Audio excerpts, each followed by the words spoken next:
को मिल जाएगा। दूसरा मेन मकसद ये था कि जो अपने जो मसाजिद दरगाह खाना है वो सबको प्रोटेक्शन करना और उसकी जो प्रॉपर्टी जो मिल्कियत है उसको प्रोटेक्शन करना है, ये अपने वक्फ एक्ट का इम्पोर्टेंस था। उसके बाद वक्फ एक्ट में कंटिन्यूस में 2 से 3 मरतबा चेंजेस हो गए। चेंज हुआ 2013 में चेंजेस में कुछ एक्ट में तब्दीली की। फिर अभी लेटेस्ट में 2025 में वक्फ एक्ट में फिर से चेंजेस करके उसका नया नाम उम्मीद एक्ट बोल के रखा है, जिसका मतलब है कि unified Waqf management efficiency and empowerment and development, जिसके अंदर अपने को जो सेंट्रल गवर्नमेंट ने एक पोर्टल लॉन्च कराया है उम्मीद पोर्टल, जिसके अंदर अपने को जितने भी वक्फ प्रॉपर्टी जो वक्फ बोर्ड में रजिस्टर्ड है उसको सबको सेंट्रलाइज करने का एक मौका दिया गया वाला है। आगे चल के जैसा कि आजकल के जो वर्ल्ड में जो डिजिटलाइजेशन का प्रोसेस बहुत चालू है, जैसा कि आप यहाँ बैठ के आप दूसरे स्टेट में या दूसरे कंट्रीज में क्या प्रोसेस चल रहा है तुम यहाँ पे बैठ के देख सकते हैं, या तुम्हारे मोबाइल पे व्हाट्सएप पे वो सब उसकी इंफॉर्मेशन मिलती है। उसी तरह सेंट्रल गवर्नमेंट ने एक सेंट्रलाइज पोर्टल ओपन किया है। समझो आप दूसरे शहर में होंगे, वहां से तुम अगर सोलापुर के इंस्टीट्यूट का इंफॉर्मेशन लेना होगा तो वो पोर्टल पे से आप तुम वहाँ की पूरी इंस्टीट्यूशन की इंफॉर्मेशन एक पोर्टल पे से निकाल सकते हैं। इसका उम्मीद पोर्टल में से जैसा कि समझो चैरिटी में कुछ रजिस्टर्ड प्रॉपर्टीज हैं वक्फ बोर्ड के, कुछ नए से कुछ नए रजिस्टर करे हैं, वो सब प्रॉपर्टी को अपने को वक्फ बोर्ड के जो उम्मीद पोर्टल है उस पर रजिस्ट्रेशन कराना जरूरी है। पोर्टल में फॉर्म भरना कुछ हार्ड कुछ भी नहीं है, जितना अपने पास रजिस्ट्रेशन में जितनी प्रॉपर्टी रजिस्टर्ड है उतना ही रजिस्ट्रेशन कराने का है। मगर जब ये एक्ट लागू हुआ था 2025 का, तब जमीयत उलमा हिंद और पर्सनल लॉ बोर्ड ने इसको पूरी तरीके से अपोज करने की कोशिश की थी, जो कि सही था। जो कि इसके अंदर ऐसा बोल रहे थे कि गवर्नमेंट इसके अंदर अपनी जमीन पे क्या बोलते हैं एक्वायर करना चाह रही है, जो प्रॉपर्टीज मिल्कियत है उसको एक्वायर करना चाह रही है। ऐसा इसके अंदर कुछ भी नहीं होने वाला। इसके अंदर एक बार अगर आपने उम्मीद पोर्टल पे एक बार अपनी प्रॉपर्टी रजिस्टर या अपलोड कर दिए, ये अपने प्रॉपर्टीज के हस्ते प्रोटेक्शन और ज्यादा होगा। ऑलरेडी वर्क में रजिस्टर था तो ऑलरेडी प्रोटेक्शन था उसको, मगर जब अपन सेंट्रल के पोर्टल पे अगर अपन अपलोड करते हैं मतलब इसको डबल प्रोटेक्शन मिल रहा है। इसका मतलब गवर्नमेंट इसका मिसयूज नहीं करेगा इसका आगे चल के, क्योंकि अगर मिसयूज करता है तो पूरे कौम को पूरे इंडिया को मालूमात होगी कि प्रॉपर्टी कितनी थी, कितनी रजिस्टर करने वाली थी, अब भी कितनी है। ये पूरे कौम को पूरे इंडिया को पूरे सबको मालूम पड़ेगा कि इसकी प्रॉपर्टी कितनी है। तो इसके अंदर गवर्नमेंट कुछ एक्वायर करेगी या फिर कुछ उसके ऊपर हटियाने की कोशिश करेगी, ऐसा कुछ होने वाला नहीं है।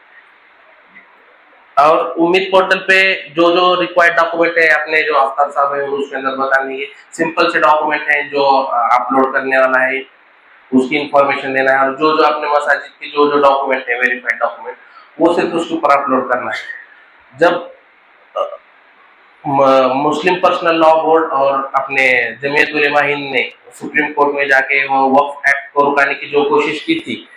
उसके तहत इन्होंने अपने जो इंस्टीट्यूट हैं जो जमीयत उलमा हिंद और पर्सनल लॉ बोर्ड वालों ने, उन्होंने ऐसा ऐलान किया था कि वक्फ बोर्ड के उम्मीद पोर्टल पे पहले रजिस्ट्रेशन करना मुनासिब नहीं है। मगर टाइम चलते वो सुप्रीम कोर्ट का एक इंटरिम ऑर्डर आया जिसके अंदर जो उम्मीद पोर्टल पे जो अपने प्रॉपर्टी रजिस्ट्रेशन करने का था उसके ऊपर कौन सी भी रोक लगाई नहीं गई। इसलिए अपने को जितने भी वक्त के प्रॉपर्टीज हैं उसको उम्मीद पोर्टल पे रजिस्टर करना बहुत जरूरी है। आगे चल के इसमें और भी अब भी जितने जैसा कि सोलापुर डिस्ट्रिक्ट में सिर्फ 560 मस्जिद दरगाह कब्रस्तान रजिस्टर्ड है। इसमें से 2005 में भी एक गैजेट आया था सोलापुर का चैरिटी का, जिसके अंदर 390 प्रॉपर्टीज या 390 ऐसे इंस्टीट्यूशन थे जो कि चैरिटी में रजिस्टर्ड थे। उसमें से आज तक सिर्फ 200 रजिस्टर्ड प्रॉपर्टी वक्फ बोर्ड में रजिस्ट्रेशन हो गए, बाकी के 200 प्रॉपर्टी अभी भी वक्फ बोर्ड में रजिस्ट्रेशन नहीं हो रहा, वो अभी भी चैरिटी में है। मगर अभी हमने वक्फ बोर्ड ने एक इनिशिएटिव लिया है कि हम वो अगर एप्लीकेंट सामने से रजिस्ट्रेशन करना नहीं चाह रहा या अगर कुछ दिक्कत की वजह से रजिस्ट्रेशन नहीं कर रहे तो हम वक्फ बोर्ड वाले 100 फोटो रिमेनिंग जितने भी 200 मसाजिद हैं हम उसको वक्फ बोर्ड में रजिस्ट्रेशन करा के ले रहे, और वो एक हफ्ते के अंदर मैं मेरे पूरे डिस्ट्रिक्ट के जितने चैरिटी में रजिस्टर्ड प्रॉपर्टी है जो वक्फ बोर्ड में नहीं है उनको मैं एक विदिन 1 वीक वक्फ बोर्ड में रजिस्ट्रेशन करा के लेने की कोशिश चालू है। वो जैसा ही होगा हम उसी भी प्रॉपर्टी को हम वक्फ उम्मीद पोर्टल पे रजिस्ट्रेशन करने की कोशिश करने वाले हैं। अगर समझो एप्लीकेंट नहीं भी आया तो हम वो हेड ऑफिस या मेरे डिस्ट्रिक्ट ऑफिस पे हम वो रिमेनिंग 200 प्रॉपर्टीज का हम खुद से रजिस्ट्रेशन करके लेने हैं। इसके वजह से जितनी ज्यादा प्रॉपर्टीज है जो में रजिस्टर्ड नहीं है और जिसको प्रोटेक्शन करना जरूरी है, ऐसे हम सब मसाजिद दरगाहों को हम उम्मीद पोर्टल पे लाके उनको प्रोटेक्शन देने का काम करेंगे इसके अंदर। अब इसके अंदर मसले आते कि जैसे तुमको ऑडिट वगैरह भरना पड़ता है इसके अंदर, वो सब इंफॉर्मेशन तुमको उसके ऊपर डालना है। तुम्हारी मस्जिद में जो इनामी जमीन रहता है उसको इनामी जमीन में जहाँ एनक्रोचमेंट हो रहा, जहाँ पे जो भी केसेस वगैरह चालू है केस तुम्हारी कोर्ट में हुए, वो पूरी इंफॉर्मेशन तुम आपको उसके ऊपर अपलोड कर सकते हैं। आगे चल के जब भी तुमको इंफॉर्मेशन होना तो तुम उसके ऊपर से निकाल सकते हैं।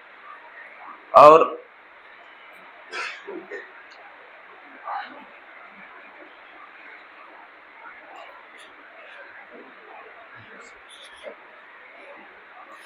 इसके जो हाँ उम्मीद पोर्टल पे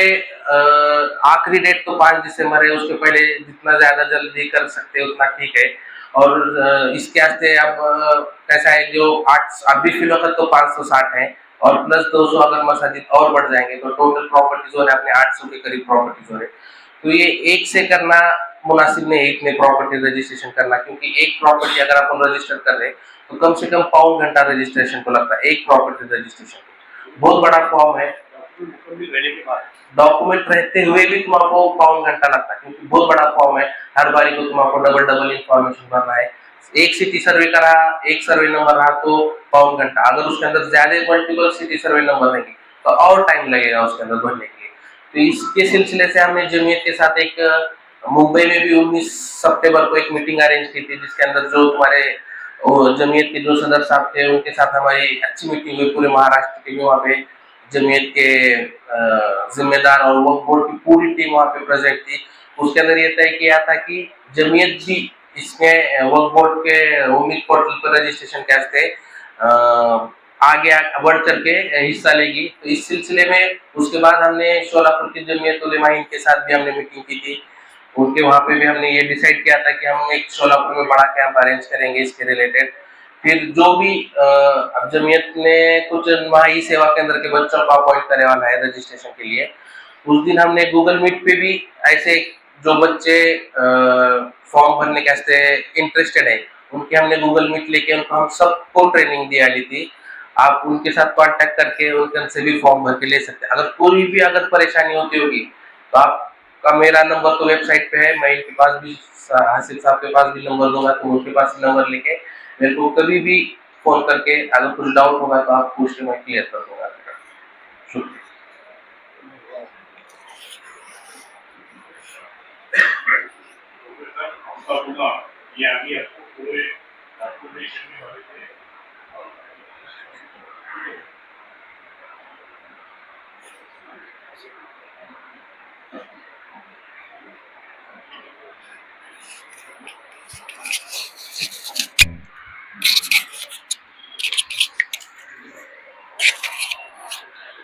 अस्सलाम वालेकुम वरहमतुल्लाहि वबरकातुहू।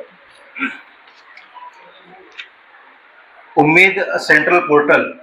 ये वेबसाइट जो है वो लगभग जून से काम में आई है। इसके ऊपर रजिस्ट्रेशन जो है एग्जिस्टिंग वक्फ के प्रॉपर्टीज जो ऑलरेडी रजिस्टर्ड हैं, जिनके पास ऑलरेडी सर्टिफिकेट्स हैं, इनका रजिस्ट्रेशन प्लस जो अभी तक रजिस्टर्ड नहीं हुए हैं और जो करना चाहते हैं खुद से, इनके लिए भी जो है वो रजिस्टर यहाँ पे करना ज़रूरी है। तो ये दोनों सेक्शंस के लिए जो है वो ये वेबसाइट पोर्टल जो है वो ओपन है। इसमें लगने वाले कागजात डॉक्यूमेंट्स क्या क्या लगेंगे उसके एक तफसीलवार मालूमात मैं इंशाल्लाह अपने तकरीर में करता हूँ।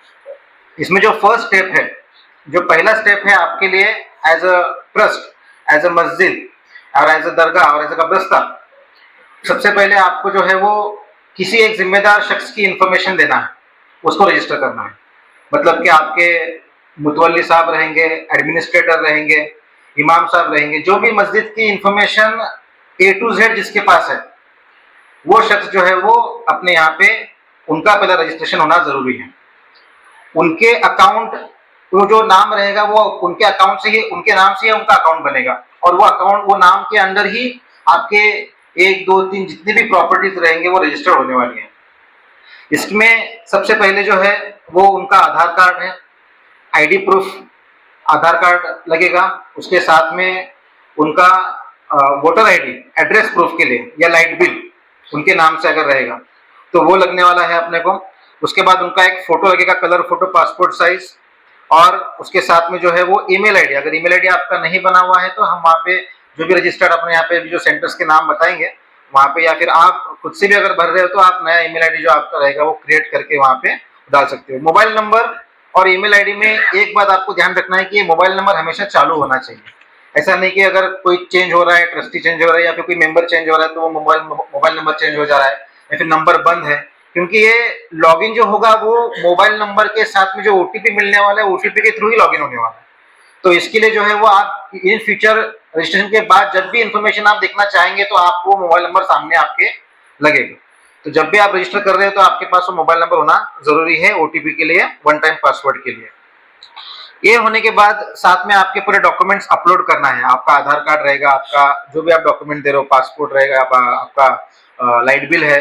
साथ में जो है वो आपके वक्त के रजिस्ट्रेशन के डॉक्यूमेंट जो है, आपके साथ में जो है वो आपके मैनेजमेंट कमेटी या ट्रस्टियों की जो डिटेल्स लिस्ट है आपके शेड्यूल के अंदर रहेगी या फिर आपके पास जिस भी फॉर्मेट में रहेगी वो आपको वहाँ पे अपलोड करना है 3-4 डॉक्यूमेंट्स पहले। इसके बाद जो है वो आपका अकाउंट क्रिएट हो रहा है। ये हो गया पहला स्टेप जो बहुत जरूरी है। इसके बाद में जो सेकंड स्टेप है, सेकंड स्टेप में जो है वो आपको आपके जितनी भी वक्त की प्रॉपर्टी है, फॉर एग्जांपल अभी एक मस्जिद है, मस्जिद के साथ में जो है वो उनके वहाँ पे कब्रिस्तान है या फिर दरगाह है अलग से है, ठीक है ना, तो आपकी 3 प्रॉपर्टीज हो गए। तो तीनों प्रॉपर्टीज का जो है वो आपको अलग अलग रजिस्ट्रेशन यहाँ पे करना जरूरी है। अगर आपके वक्त के रजिस्ट्रेशन सर्टिफिकेट के ऊपर पूरे प्रॉपर्टीज का एक ही सर्टिफिकेट रहेगा तो आप एक सर्टिफिकेट जो है वहाँ पे एक प्रॉपर्टी बोल के उसको ऐड कर सकते हैं, या फिर आपको तीनों अलग अलग जो है वो उसमें ऐड करना जरूरी है। इसके बाद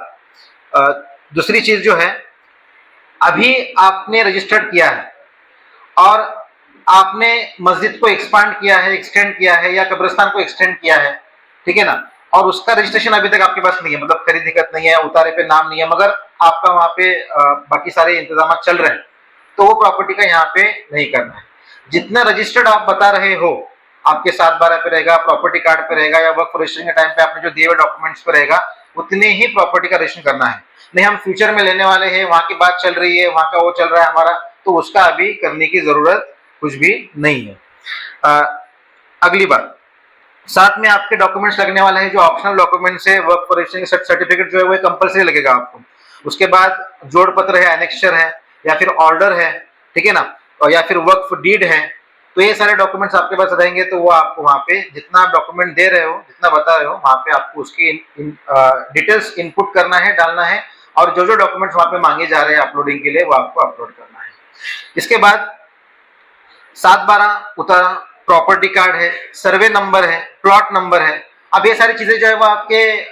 7/12 उतारे के ऊपर तो आ जाती है। कभी कभी क्या रहता है 7/12 नहीं है, 8 है, तो प्लॉट नंबर, जहां पे भी आपका प्लॉट नंबर या सर्वे नंबर है जो मेंशन्ड है, जो डॉक्यूमेंट पर मेंशन्ड है, वो डॉक्यूमेंट वहां पे अपने को लगने वाला है। और साथ में जो है वो नाम भी जो है वो बाकायदा वही ट्रस्ट का या मस्जिद का जो भी नाम रहेगा, उनके चेयरमैन या फिर उनके जो जिम्मेदार है उनके नाम के साथ में वो वहां पे अपने को लगने वाला है। उसके बाद में 2 चीजें हैं कि मस्जिद या आपकी जो वक्फ प्रॉपर्टी है ये रजिस्टर्ड कब हुई है, कौन से डेट पे रजिस्टर्ड हुई है, तो वो मतलब कि कब से आपने शुरुआत की है, मतलब मस्जिद बनाए, तामीर की मस्जिद का और वहां पे काम चालू हो गया, अभी दरगाह का जो है बहुत सालों से 100-200 साल चालू हुआ, तो वो डेट आपको वहां पे लगेगी, प्लस आपने वक्त में रजिस्टर्ड कब किया है उसकी डेट लगेगी। तो 2 डेट्स आपको यहाँ पे लगने वाले हैं कि मस्जिद या मदरसा इंस्टीट्यूशन एस्टेब्लिशमेंट कब हुआ है उसकी डेट, और आपके वक्त में रजिस्टर कब हुआ है उसकी डेट। ये 2 डेट ऑफ एस्टेब्लिशमेंट और date of creation of work, ये 2 लगने वाले हैं। अब ऑडिट रिपोर्ट की जहां तक बात है, ऑडिट रिपोर्ट में बहुत सारी मस्जिदों में ऑडिट रिपोर्ट अभी अल्हम्दुलिल्लाह होते हैं। 2022-23 असेसमेंट ईयर से लेके 2024-25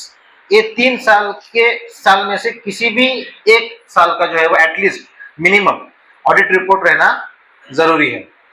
तो अगर ऑडिट रिपोर्ट नहीं है तो आई सपोज के उसको आप एस्टिमेट जो है, एक अंदाजा जो है वो उसके अंदर आप जो है वो ऐड कर सकते हैं कि आपका बैलेंस शीट मतलब कि एक्सपेंसेस कितने हुए हैं और आपका इनकम कितना है वहां से। तो ये दो चीजें जो है वो आप एस्टिमेट मतलब कि अंदाजन जो है वहां पे डाल सकते हैं अगर आपका ऑडिट रिपोर्ट अवेलेबल नहीं है। तो अगर ऑडिट रिपोर्ट अवेलेबल है ऑब्वियसली तो वो आपको वहां पे डालना कंपलसरी है, वहां पे ऐड करना कंपलसरी है। उसके बाद नेक्स्ट चीज जो फॉर्म एंट्री करते वक्त आपको भी अगर आपसे कर रहे हो या फिर हम हमारे से कर रहे हैं तो दिक्कत आ रही है कि अगर ट्रस्ट डीड वगैरह है तो वहां पे जो है वो आपके प्रॉपर्टीज के बाउंड्रीज का डिस्क्रिप्शन अवेलेबल होता है। अगर वो ट्रस्ट डीड वगैरह नहीं है या फिर आपने एग्रीमेंट वगैरह नहीं किया तो वहां पे वो थोड़ी दिक्कत होती है ढूंढने के लिए कि कहाँ पे। तो बेहतर रहेगा कि अगर आप वो चीज लेके आए कि आपके मस्जिद या आपके ट्रस्ट प्रॉपर्टी के आसपास का डिस्क्रिप्शन जो है, चतुर्सीमा जिसको बोलते हैं, बाउंड्रीज, तो मतलब के साउथ वेस्ट, पूर्व पश्चिम उत्तर दक्षिण के आपके आसपास में क्या क्या प्रॉपर्टीज है अलग अलग, मतलब इधर स्कूल है, इधर हॉस्पिटल है, इधर जो है वो यहाँ पे एक अपार्टमेंट है, यहाँ पे पीछे जो है वो ग्राउंड है। तो ये सारी चीजें जो है वो आप एक तो पेपर पे लिख के लाइए या फिर जो आपके ट्रस्ट डीड या उसके ऊपर रहेगा वहां से जो है वो हम वहाँ पे वहां से देख के जो है वो आप या हम जो है वो उसको एंटर कर सकते हैं। इसके बाद गैजेट नोटिफिकेशन जिसके पास भी है अवेलेबल है नोटिफिकेशन गैजेट का आपके प्रॉपर्टी का, तो वो लगेगा हम हमारे लिए। नेक्स्ट चीज जो है वो मैनेजमेंट कमेटी के डिटेल्स, ट्रस्टियों के डिटेल्स शेड्यूल में रहेगा या फिर अलग से आपके पास जो भी फॉर्मेट में अवेलेबल है वो फॉर्मेट में रहना जरूरी है। अगर आपने चैरिटी के टाइम पे दिया है तो ऑब्वियसली वहां पे जो है वो आपके पास वो सारे बोर्ड ऑफ मेंबर्स जो है आपके कमेटी मेंबर्स उनका रहेगा। अब इसमें से अगर कोई मेंबर्स बहुत सारे, अभी हमारे पास ऐसे केसेस आ रहे हैं कि इसमें से जो है वो 10 लोग हैं, इसमें से जो है वो 5-6 लोगों का इंतकाल हो गया। तो ऐसे एक मामले के अंदर भी जो है वो हम इंशाल्लाह फरदीन काजी साहब हैं इनसे और बाकी सपोर्ट नंबर्स भी हमारे पास दिए हैं तो उनसे डिस्कस करके जो है वो हम वहाँ पे एंटर डिटेल्स जो है वो कर सकते हैं। उसके बाद अगर आपके प्रॉपर्टी के ऊपर टेनेंट्स हैं, टेनेंट्स मतलब कि आपके ऊपर भाड़ेकरू हैं, तो इनकी इंफॉर्मेशन भी वहाँ पे जाना जरूरी है। अब वहाँ पे कब से भाड़ेकरू है उसका डेट और कब तक उनका एग्रीमेंट है वो डेट, अब मतलब कि अभी लेटेस्ट जो उनका एग्रीमेंट या चल रहा रहेगा तो वो डेट वहाँ पे एग्रीमेंट आना जो है वो जरूरी है। उसके बाद इम्पोर्टेंट चीज़ है हमारे लिए कि इनकम के यहाँ से इनकम कौन कौन से जरिए से हो रहा है, फिर वो आपके जो भी डोनेशंस आ रहे हैं वो रहेंगे तो उसकी पूरी डिटेल्स जो है वो हमको वहाँ पे डालना है विद सपोर्टिंग डॉक्यूमेंट्स। आप मतलब कि आपका अगर इनकम के लिए आपके कुछ सीए की तरफ से या फिर कुछ डॉक्यूमेंटेशन रहेगा कि यहाँ से इनकम हमारे पास आई है तो वो वहाँ पे अपलोड करना जो है वो जरूरी है। और वैसे ही आपका एक्सपेंसेस जो खर्चे आपके हो रहे हैं, मतलब कि इमाम साहब की सैलरी है या फिर लाइट बिल है या फिर और कुछ मेंटेनेंस का वगैरह काम है, तो सारी चीजों के जो है वो अमाउंट डॉक्यूमेंट उसके डिटेल्स और प्लस उसका सपोर्टिंग डॉक्यूमेंट जो है वो आपको वहाँ पे डालना है। जो चीज अवेलेबल है वो अपने को अपलोड करना है, जो चीज अवेलेबल नहीं है उसको नो बोल के अपने को प्रोसीड करना है। ये सिंपल जो है वो आपका फॉर्मूला है। उसके बाद में एनक्रोचमेंट, अतिक्रमण अगर किसी जगह पे अगर है प्रॉपर्टी के ऊपर, अगर एनक्रोचमेंट अगर हुआ है तो उसकी इंफॉर्मेशन भी अपने को देना है कि एनक्रोचमेंट जो है वो फिर गवर्नमेंट की तरफ से कुछ प्रॉपर्टी के ऊपर मतलब के उनका कुछ एनक्रोचमेंट है क्या, या आपकी तरफ से कुछ एनक्रोचमेंट अदर जगह पे कुछ हुआ है क्या वहाँ पे प्रॉपर्टी में, मतलब कि एक इतना एरिया था और एक थोड़ा एरिया जो है वो भी हमने रजिस्टर्ड करवाया है जो हमारे इसमें नहीं है। अगर ऐसा कुछ एनक्रोचमेंट है आपके प्रॉपर्टी के ऊपर तो वो भी आपको जो है वो यहाँ पे डिटेल के साथ में पूरा देना है। इसके साथ में जो है वो आपके जगह का जो अभी का रेडी रेकनर का जो रेट है वो वहाँ पे अमाउंट जो है वो डालना जरूरी है। मतलब अगर 500 स्क्वायर फुट जगह है या फिर 1000 स्क्वायर फुट जगह है तो उसके हिसाब से जो है वो जो भी उसका रेडी रेकनर का रेट निकलता है आपके प्लॉट का, उसका इंतजाम भी जो है वो हम जो है वो ऑनलाइन में आराम से देख के और इसकी वेबसाइट से ESR की वेबसाइट से जो है वो निकाल के जो है वो यहाँ पे हम दे सकते हैं। उसके बाद गवर्नमेंट के आपकी जो लैंड है, फॉर एग्जांपल अभी बहुत सारे केसेस ऐसे हैं कि जहाँ पे कब्रिस्तान बोल की जमीन है जो गवर्नमेंट की थी और फिर बाद में जो है वो हमने जो है उसको चैरिटी के अंदर लेके फिर वक्त में रजिस्टर करवाए हुए, ऐसी भी जमीनें बहुत सारी है। तो ऐसी जमीनें अगर हैं या फिर जो गवर्नमेंट की जमीनें हैं, जो गवर्नमेंट ने जिसके ऊपर जो वक्त की है और गवर्नमेंट ने जिसके ऊपर जो है वो एनक्रोचमेंट वगैरह किया है तो उसकी डिटेल भी वहाँ पे डालना है कि whether the land belongs to government का है और आपने एनक्रोचमेंट किया है या आपकी लैंड है और उस पर गवर्नमेंट का एनक्रोचमेंट है। तो इसकी डिटेल्स भी आपको डालना है। उसके बाद इम्पोर्टेंट चीज़ है हमारे लिए वो है आपके लिटिगेशंस के, अगर कुछ केसेस चल रहे हैं जगह को लेके या फिर बाकी चीज़ों को लेके, तो जो है वो इसके केसेस की इंफॉर्मेशन भी यहाँ पे इनपुट करना, इंसर्ट करना जो है वो ज़रूरी है। ऐसा मैं समझता हूँ। अगर वो नहीं चाहे कुछ भी तो फिर आप नो बोल के जो है वो इसको आगे प्रोसीड कर सकते हैं। उसके बाद लास्ट में जो है लैंड रेवेन्यू रिकॉर्ड्स,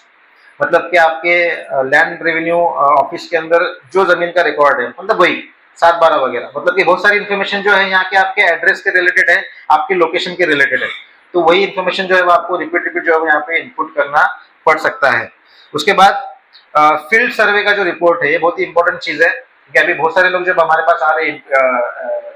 एंट्री के लिए, तो हम रुक रहे हैं यहाँ पर ही, क्योंकि फील्ड सर्वे का जो रिपोर्ट है इसमें एक बहुत इंपॉर्टेंट चीज है वो है जियो टैग के आपके फोटोज,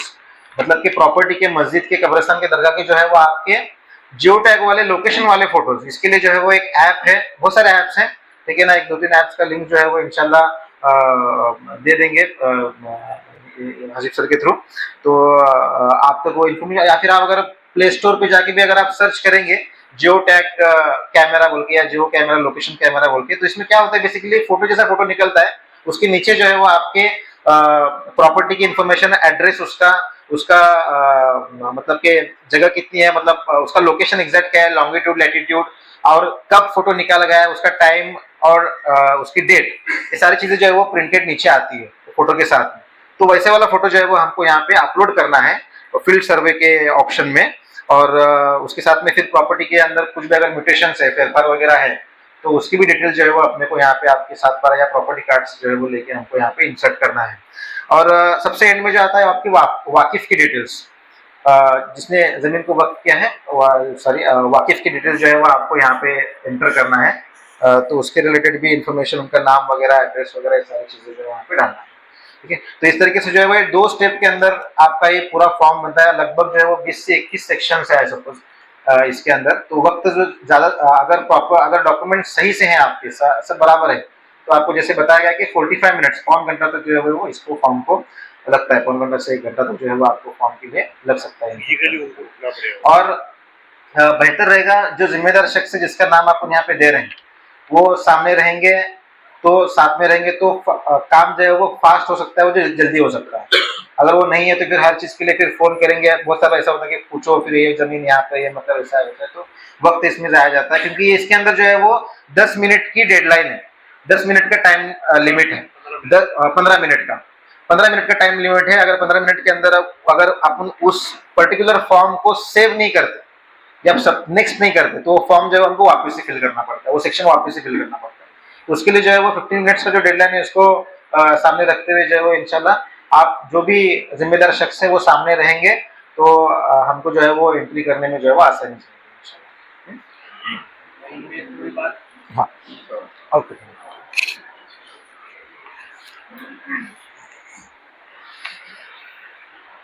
आपने जो चतुर्सीमा का जो प्रॉब्लम बताया, जैसे कि अगर 36 या न्यू रजिस्ट्रेशन अगर होगा तो उनका जो जोड़ पत्र है जो वो कोर्ट में चाहता है उसके ऊपर चतुर्सीमा ऑलरेडी मेंशन करे वाली है, और जो गैजेट की जो प्रॉपर्टीज है जो अंडर सेक्शन 43 रहते हैं, वहां पे तुम एप्लीकेंट को पूछ के भी वहां की इंफॉर्मेशन कर सकते हैं, या फिर एज पर गैजेट बोल के भी आप वहां पे लिख सकते हैं। दूसरा जो तुमने आपने जो बताया कि गैजेट गैजेट अपलोड करना है, जो अंडर 36 जो न्यू रजिस्ट्रेशन था, जो चैरिटी में रजिस्टर्ड नहीं थे, ऐसे प्रॉपर्टी को गैजेट अपलोड करने की जरूरत नहीं है। वहाँ जो 43 के अंदर जो गैजेट चैरिटी में जो चैरिटी का जो गैजेट है, समझो B14 नंबर की प्रॉपर्टी है, आपने उसको फॉर्म में रजिस्ट्रेशन किया, ऐसे टाइम पे अगर गैजेट का ऑप्शन मांग रहे तो वहाँ पे जो 16 का गैजेट है उसके ऊपर WB14 बोल के 65 पेज का उसको भी गैजेट है आपने 16 का, उसके अंदर जो पेज पे प्रॉपर्टी है वो पेज का PDF बना के अपलोड करना है उसके अंदर। दूसरा कमिटी के डिटेल्स जहाँ पे भी अभी तक स्कीम या घटना बनने वाली नहीं है, ऐसे टाइम पे कमिटी की इंफॉर्मेशन मैंडेटरी नहीं है वहाँ पे, तो वहाँ पे आप अगर आपके पास पूरे कमिटी की डिटेल्स वगैरह ऑर्डर वगैरह होगी तो आप वहाँ पे फिलअप कर सकते हैं, और फिलअप करना ये आपके लिए अच्छा है। अगर इसका नहीं होगा तो आप वहाँ पे नहीं भी भर सकते क्योंकि वो मैंडेटरी नहीं है। दूसरा वहाँ पे सेक्शन आता है औकाफ नंबर बोल के, रजिस्ट्रेशन नंबर वहाँ पे अपलोड करने का है आपको। तो समझो एक आधे इंस्टीट्यूशन का नंबर है MSBW SLR 512/2024। तो वहाँ पे 7 डिजिट नंबर डालने का है आपने। तो वहाँ पे कैसे डालने का है, आप MSBW नहीं डालने का और 2024 ईयर भी नहीं डालने का। नंबर क्या बच रहा है, SLR 512, ये जो 6 डिजिट हो रहा, तो वहाँ पे डालने का SLR 0512। ऐसा डाल के अपने को रजिस्ट्रेशन टॉप नंबर डालने का है। दूसरा, गवर्नमेंट लैंड, जितने भी गवर्नमेंट लैंड का जो ऑप्शन है सर, उसके अंदर ज्यादातर नो करके अपने को क्लिक करने का है, गवर्नमेंट लैंड जैसे नो करने का। और जो वाकिफ की डिटेल है, तो समझो मस्जिद का 7/12 पे या नमूना 8 PR कार्ड पे मस्जिद बोल के नाम होगा या फिर कब्रिस्तान बोल के नाम होगा, और अपने को वाकिफ नहीं मालूम होगा तो आप वहाँ पे NA डाल सकते हैं। और अगर वो जो है नमूना 8 और 7/12 वो एज अ वक्फ यूजर बोल के अपने को रजिस्ट्रेशन करना है। और जिसके अंदर उनने अगर जमीन वक्फ कराई होगी तो अपन वक्फ डेडिकेशन में अपने को भर लगेगा, जिसके अंदर अपन वक्फ की डिटेल भर सकते हैं। और जो जियो टैग के जो फोटो बोले उसके वास्ते GPS कैमरा